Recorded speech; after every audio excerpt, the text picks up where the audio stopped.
ډېره اهمه موضوع ده. ګوره ما په روزه کې دا یوه خبره ته وکړله چې موږ به صرف د روزې مسلمانان نه یو. موږ صرف چې کوم دی موږ د خالي په روزه کې موږ عبادت نه کوو. موږ عبادت چې کوم دی هغه سر و کال کوو. موږ قرآن چې کوم دی هغه سر و کال وایو. موږ تلاوت چې دی، عبادت چې دی، نفلونه دی، ذکر و اذکار دی، دا هر څه چې دی هغه موږ سر و کال چې دی هغه وایو. ځکه دا دنیا چې کومه ده هغه مختصره زندگی ده. ګوره تیره روزه چې کومه ده هغه دا اوس تېره روزه نه بله روزه داسې تېره سوه چې موږ په پوه نه سو. دا اوس روزه چې کومه ده هغه راله تېره سوه داسې تېره سوه چې موږ په پوه نه سولو. اوس خبره دا شی ده چې موږ صرف د روزې مسلمانان نه یو. موږ مسلمانان یو، په روزه کې سیزن دی موږ زیات عبادت کوو، او د روزې څخه بغیر به هم چې کوم دی موږ عبادت زیات سے زیات وکړو. او بل خبره دا ده د نیکۍ په سیزن کې به موږ زیات سے زیات چې دی نیکي ترلاسه کوو، او د نیکۍ که چیرې روزه نه وي د هغه بغیر به هم موږ زیات سے زیات نیکي ترلاسه کوو. ګورئ اوس زه یوه اسانه خبره درته کومه. ما ته یوه خبره وکړله په روزه کې. ما ویل که چیرې د یو انسان تلاوت کوي یا عبادت کوي یا کم هغه اعمال کوي، هغه اعمال چې کوم دي هغه د بیا عادت جوړ سي، او بیا د اختر بعد هم په اختر کې او د اختر بعد په هغه اعمالو سره بیا د مصروف وي او لګیا یي. د هغو څه اوس چې کوم دی یو قرآن دی، پر قرآن باندې موږ خبره کوو. ګوره که چیرې یو کس ته پوښتنه وکړو ورته غرمه ډوډۍ ولې خورې، ولې په پایبندي سره خورې، وایي دا زما عادت دی. او د یو چا څه پوښتنه وکړې ورته ته ولې اوس د ماښام د لمانځه بعد چای کوې، وایي دا خو ما په دا روزه کې د ماښام د لمانځه بعد چای کولې، اوس ما عادت جوړ سلو. او د هغه رقم چې کوم دی یو چا ته ورته ته اوس مثلا بیا د بیلماپي یا سګرېټ یا نسوار نشه چې کومه ده ورته ته اوس ولې د ماښام بعد چې ته اوس اکثره نشه کوې، مخکې ته د ماښام د لمانځه بعد نه کوله. دی وایي دا په دا روزه کې زما عادت جوړ سو، نو اوس چې کوم دی هغه زه نشه کومه. اوس دلته خبره دا ده دا قرآن چې کوم دی قرآن تلاوت موږ په روزه کې ډیر کوي، مګر اوس دا مطلب نه دی چې موږ به دغه قرآن چې کوم دی هغه به موږ راخو اجدو به بس اوس به دا موږ اجدو د دا تلاوت چې کوم دی هغه چټۍ دی، د دې تلاوت چټۍ نه دی.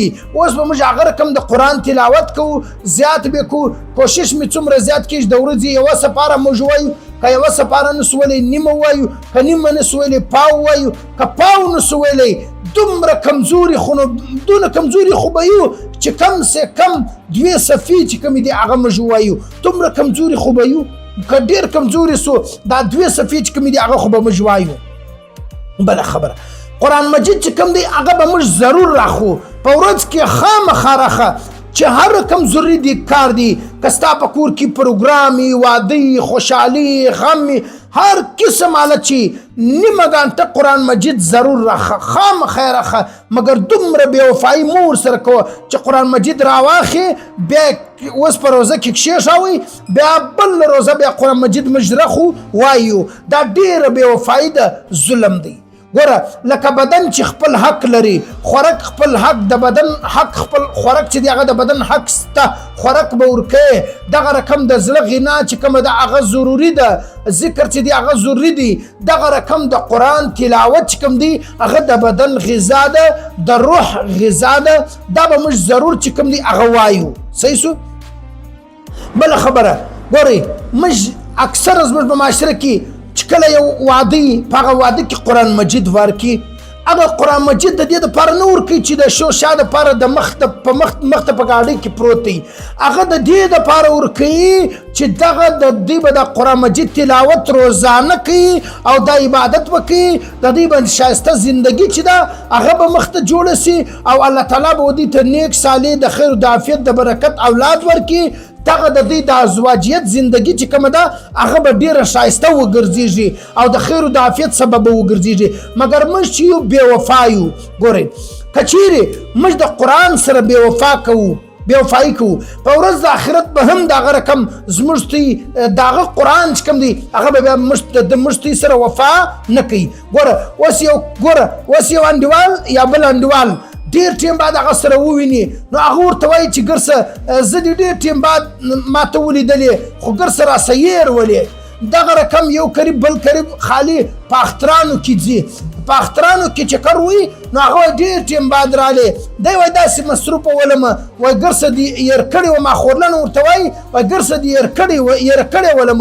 نو دغه رقم قرآن مجید چې کوم دی دا که موږ تلاوت و عبادت کوو نو بیا به د قرآن مجید په ورځ د آخرت به زموږ سره وفا کوي. که موږ ته اوس دی کښېږدوو بیا بله روزه راخو نو بیا وفا زموږ سره نه کوي، بیا شفاعت زموږ نه کوي په ورځ د آخرت. صحیح شو؟ بله خبره واورئ، بله خبره چې کوم څوک قرآن مجید ډېر وایي په ورځ د آخرت به دغه قرآن مجید د شفاعت هم کوي د هغه انسان. او بله خبره د هغه انسان ډېر داسې انسانان شته تی به یا اورېدلي یا به مې لیدلي. بله ورځ دوی کیسه کوله ول د تور شاه یو تبلیغي و نو هغه بیا داسې څه ټیم بعد بیا قبر وشنل سو، هغه یو عذر و یا هغه کور حالت د څنګه د پټول یا څنګه واقع داسې بیان کړل. خو دغه تبلیغي چې کوم دی هغه د دین کار کاوي نو ویل د پوره کال تیر سو که 2 کاله تیر سو هغه بدن هغه رقمو مځکې نه و خوړلی، چینجانو نه و خوړلی، خصمانانو نه و خوړلی، د بدن محفوظ ولو. د دې څه وجه ده؟ اشد شهید نه و. ضروري دا نه دی چې د هر چا بدن به خوړل کېږي. کوم څوک چې قرآن ډېر وایي، کوم څوک چې قرآن ډېر وایي د هغه بدن به هم الله تعالی محفوظه کوي. او د هغه کله چې په قبر کې مازې کښېږدی د هغه قرآن راځي د ده سر ته درېږي او د ده چې دی شفاعت کوي.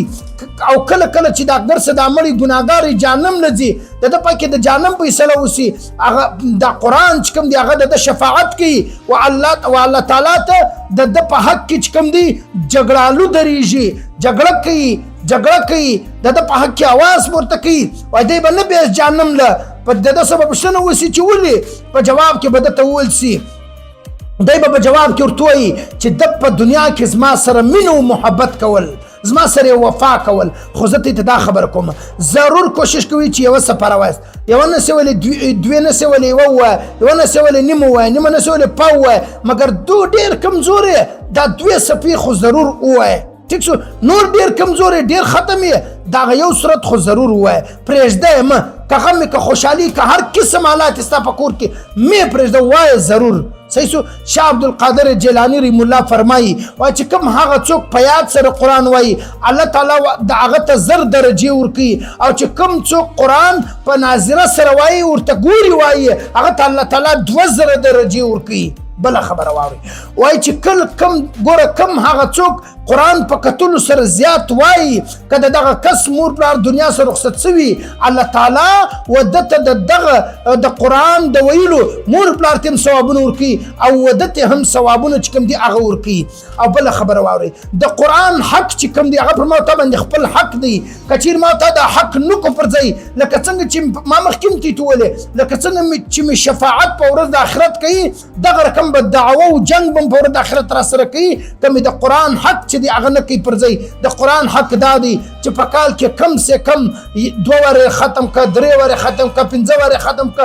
اول خو کوشش دا کوي چې په میاشته کې واره ختم که، نه سي ختمولی په ډېر کمزورې په 2 میاشت کې واره ختم که. الله تعالی دې موږ ته د قرآن شفاعت را نصیب کړي، الله تعالی دې موږ ته د قرآن محبت را نصیب کړي، الله تعالی دې موږ ته د تلاوت چې کوم دی توفیق را نصیب کړي، الله تعالی دې پر هغه توفیق باندې وموږ ټولو ته استقامت چې دی هغه را نصیب کړي. واخر دعوانا الحمد لله رب العالمين.